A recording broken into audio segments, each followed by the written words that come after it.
तो दोस्तों हमने इद्दत काल तक कंप्लीट कर लिया था फैमिली लॉ का। अब आगे देखते हैं कि तलाक के विभिन्न प्रकार कौन कौन से हैं। तलाक के विभिन्न प्रकारों को निम्नलिखित रूप से प्रकट किया जा सकता है। तलाक उल सुन्नत, तलाक उल विदत, प्रतिसंहरणीय तथा अप्रतिसंहरणीय तलाक। और तलाक उल विदत में है अनियमित। प्रतिसंहरणीय तथा अप्रतिसंहरणीय तलाक में है तलाक असहन या सर्वोपरि तलाक, खंडनीय। और दूसरा है तलाक असहन, खंडनीय।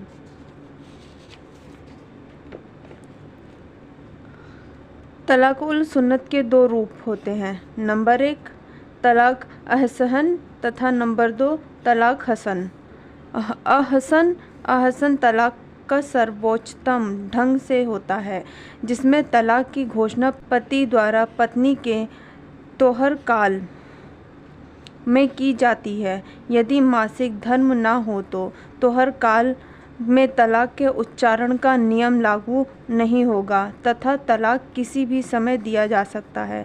हसन तलाक हसन भी तलाक का एक अच्छा अनुमोदित रूप है। तलाक हसन में तलाक हसन की भांति 3 बार तलाक की घोषणा 3 बार लगातार तोहर काल में होती है। तलाक विदत। तलाक विदत का शाब्दिक अर्थ है अनियमित तलाक, एक ऐसा तलाक जिसमें अहसन या हसन दोनों प्रारूपों में से किसी का भी पालन नहीं होता है। शिया के अंतर्गत तलाक विदत मान्य नहीं है। शिया लोग इसे प्रभावहीन तलाक मानते हैं। विधि में यद्यपि इस तलाक को मान्यता प्राप्त, परंतु यह निंदनीय तथा पापमय माना जाता है। दूसरा टॉपिक है वसीयत और हिबा में अंतर क्या है। वसीयत एंड हिबा। वसीयत में संपत्ति का अंतरण वसीयतकर्ता की मृत्यु के पश्चात होती है और हिबा में संपत्ति का अंतरण तुरंत होता है। वसीयत में कब्जे का परिधान आवश्यक शर्त नहीं है, हिबा में कब्जे का परिधान आवश्यक शर्त है। वसीयत में संपत्ति या विषय वस्तु का अस्तित्व वसीयतकर्ता के मरने के समय तक हो जाए तो यह पर्याप्त है।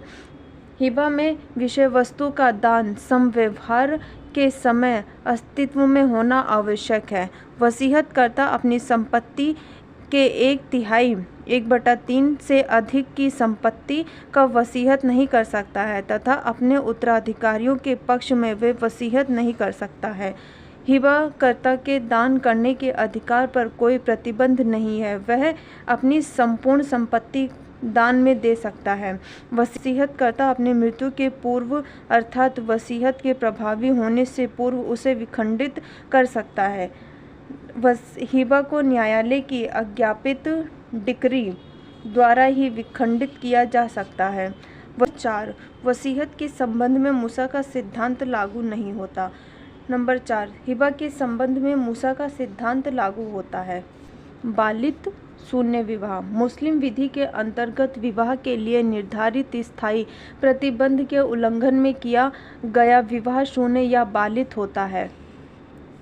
इस वर्ग के विवाह का कोई विधिक परिणाम नहीं निकलता। इस प्रकार के विवाह से उत्पन्न होने वाली औलाद नाजायज होती है, उन्हें अस्वीकृति के द्वारा वैध नहीं बनाया जा सकता।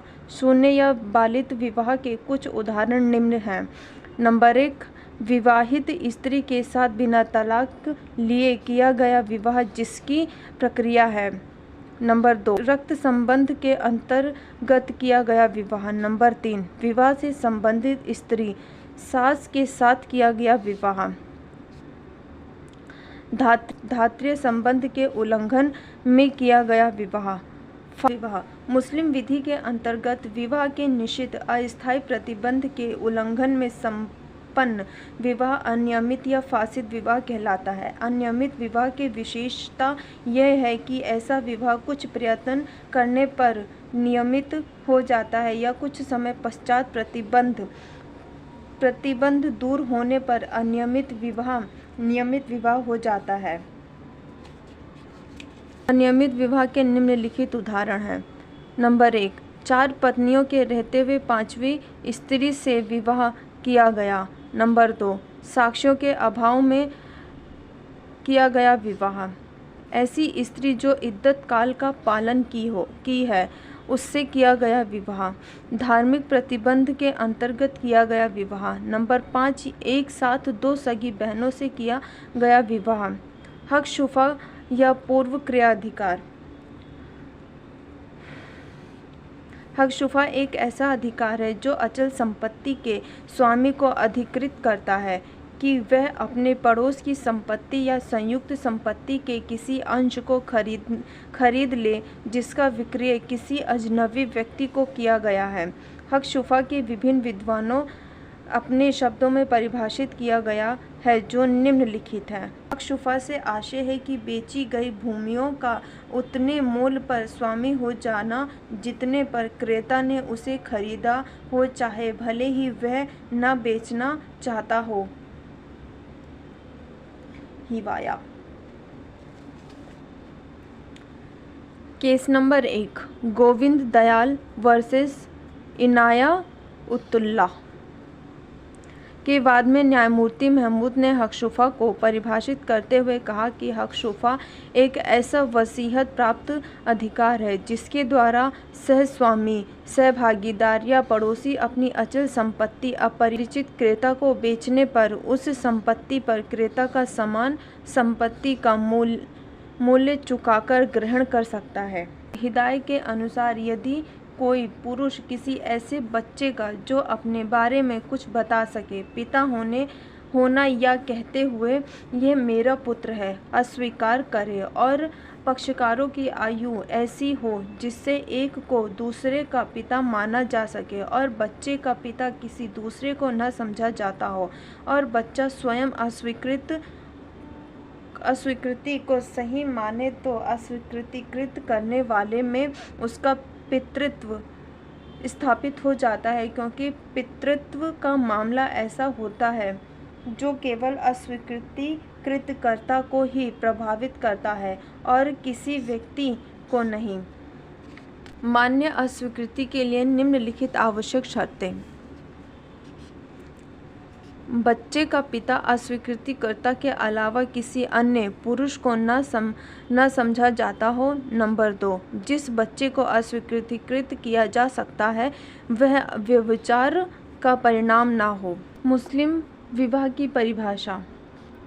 मुस्लिम विवाह की परिभाषा, उसके आवश्यक तत्व, प्रकृति का उल्लेख कीजिए। मुस्लिम विवाह के अंतर्गत विवाह संभोग तथा संतान को वैधानिकता प्रदान करने वाली संविदा माना जाता है। विभिन्न विद्वानों ने मुस्लिम विवाह को अपने शब्दों में परिभाषित किया है। कानूनी शब्दावली में निकाह से एक ऐसी संविदा का बोध होता है जो संतानोत्पत्ति को वैधानिकता प्रदान करने के उद्देश्य से की जाती है। न्यायमूर्ति महमूद ने विवाह की विधिक परिभाषा निम्न शब्दों में दी है। मुसलमानों में विवाह शूद्र रूप एक संविदा है, यह कोई संस्कार नहीं है। मुस्लिम विधि की उपयुक्त परिभाषाएं ये दर्शाती है कि निकाह एक संविदा है। संस्कार हिंदू विधि में विवाह को संस्कार माना गया है। निकाह का उद्देश्य संभोग को वैधता। नंबर 2, संतान को औरसता प्रदान करना है। विवाह के आवश्यक तत्व। मुस्लिम विधि के अंतर्गत विवाह के विधिमान्य होने के लिए निम्नलिखित शर्तों का पूरा होना आवश्यक है। दोनों पक्षकारों की सक्षमता। दोनों पक्षकारों के अभिभावकों द्वारा स्वतंत्र सहमति का दिया जाना। नंबर 3, विवाह संपन्न होने की आवश्यक औपचारिकताओं का पूर्ण होना। नंबर 4, विधिक निर्देशों का अभाव। नंबर 1, पक्षकारों का सक्षम होना। पक्षकार सक्षम तभी माने जाते हैं जब नंबर 1, उसमें यौनावस्था की आयु प्राप्त कर ली हो, मतलब 15 वर्ष से अधिक हो। नंबर 2, स्वस्थ मस्तिष्क वाला हो तथा नंबर C, मुसलमान हो। स्वतंत्र सहमति पक्षकारों या उनके अभिभावकों की स्वतंत्र सहमति के लिए आवश्यक है कि पक्षकार पागल तथा अवयस्क ना हो। यदि पक्षकार में से कोई पागल या 15 वर्ष से कम आयु का है तो उसकी तरफ से उसके अभिभावक की सहमति आवश्यक है। सहमति या स्वेच्छा से होना चाहिए। सहमति का अर्थ है किसी स्थिति या वस्तु के बारे में दो या दो से अधिक व्यक्तियों का समान मत होना। जबरदस्ती, कपट, बलपूर्वक प्राप्त सहमति से किया गया विवाह शून्य होता है। विवाह की औपचारिकताएं। मुस्लिम विवाह के लिए धार्मिक या संस्कारगत औपचारिकता की आवश्यकता नहीं होती है। वहाँ विधिक औपचारिकता ये होती है कि हिजाब, प्रस्ताव, ऑफर तथा कबूल, स्वीकृति, एक्सेप्टेंस एक ही बैठक में हो। प्रस्ताव तथा स्वीकृति दो सक्षम साक्षियों की उपस्थिति में होना आवश्यक है, वरना विवाह अनियमित या फासिद हो जाएगा। सिया विवाह में बिना गवाह के विवाह भी विधि मान्य माना जाता है। विधिक निषेधों का अभाव। निषेधों से तात्पर्य उन बाधाओं से है जिनकी उपस्थिति में मुस्लिम स्त्री और पुरुष विवाह नहीं कर सकते हैं। ये ऐसी निर्योग्यताएं हैं जो विवाह के अधिकार को समाप्त कर देती है। ये निषेध निम्न प्रकार से हैं: स्थायी या संपूर्ण निषेध। नंबर 2, अस्थायी या सापेक्ष निषेध। अन्य निषेध। रक्त संबंध। स्थायी या संपूर्ण निषेध में है रक्त संबंध, विवाह संबंध, धात्रीय संबंध और उसका है उल्लंघन पर शून्य बालित विवाह। अस्थायी या सापेक्ष निषेध में है 5वां विवाह, गैर मुस्लिम से विवाह, इद्दत की अवधि में विवाह, गवाहों की अनुपस्थिति में विवाह, विधि विरुद्ध संयोज्य, उल्लंघन पर अनियमित फासिद विवाह। अन्य निषेध ये केवल सिया विधि में ही मान्य है। इसमें विवाह शून्य होता है। तीर्थ यात्रा में विवाह, बहुपत्नीत्व, तलाकशुदा पत्नी से पुनर्विवाह। विवाह की प्रकृति एवं स्वरूप।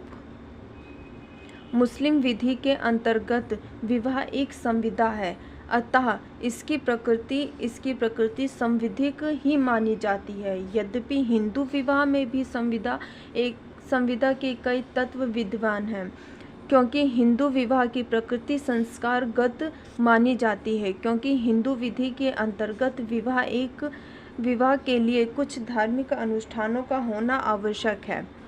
अब्दुल कादिर वर्सेस मुसम्मद सलीमा 1886 नामक वाद में न्यायमूर्ति महमूद ने कहा, मुस्लिम विधि के अनुसार विवाह एक संस्कार नहीं है अपितु एक दीवानी संविदा है तथा संविदा की भांति निकाह में भी अधिकार तथा दायित्व तुरंत तथा एक साथ उत्पन्न हो जाते हैं। न्यायमूर्ति शाह सुलेमान ने अनीसा बेगम बनाम मोहम्मद इकबाल हुसैन के बाद में कहा कि निकाह केवल एक सभ्य संविदा ही नहीं बल्कि धार्मिक संस्कार भी है। मुस्लिम विवाह संस्कार या संविदा है। इसके लिए निम्न बिंदु देखे जा सकते हैं: अ, ब और सा। कानूनी पक्ष संविदा। कानूनी पक्ष संविदा में 7 बिंदु हैं। पक्षकारों की सक्षमता। नंबर 2, प्रस्ताव तथा स्वीकृति एक ही बैठक में। नंबर 3, शर्तों का निर्धारण। नंबर 4, संविदा का विखंडन एवं विवाह विच्छेद। नंबर 5, संविदा भंग होने पर पक्षकारों के अधिकार और कर्तव्य। नंबर 6, प्रतिफल की अनिवार्यता, मेहर। नंबर 7, संविदा करने का अधिकार अनगिनत परंतु विवाह 4। नंबर 8, सहमति। सामाजिक पक्ष। महिलाओं को समाज में उच्च स्थान प्राप्त हुआ है। नंबर 2, निकाह मात्र संविदा ही नहीं बल्कि एक महत्वपूर्ण सामाजिक संस्था भी है। धार्मिक पक्षकार। कुरान में प्रत्येक समक्ष मुस्लिम को इच्छित स्त्री से विवाह करने का निर्देश दिए गए हैं। नंबर 2, बिना उचित कारण के अविवाहित रह जाना न धार्मिक कृत्य माना जाएगा। निष्कर्ष, मुस्लिम विवाह का बाहरी स्वरूप संविदा परंतु आंतरिक स्वरूप सारता सामाजिक एवं धार्मिक है, क्योंकि विवाह व्यभिचार रहित समाज स्थापित करने का माध्यम है।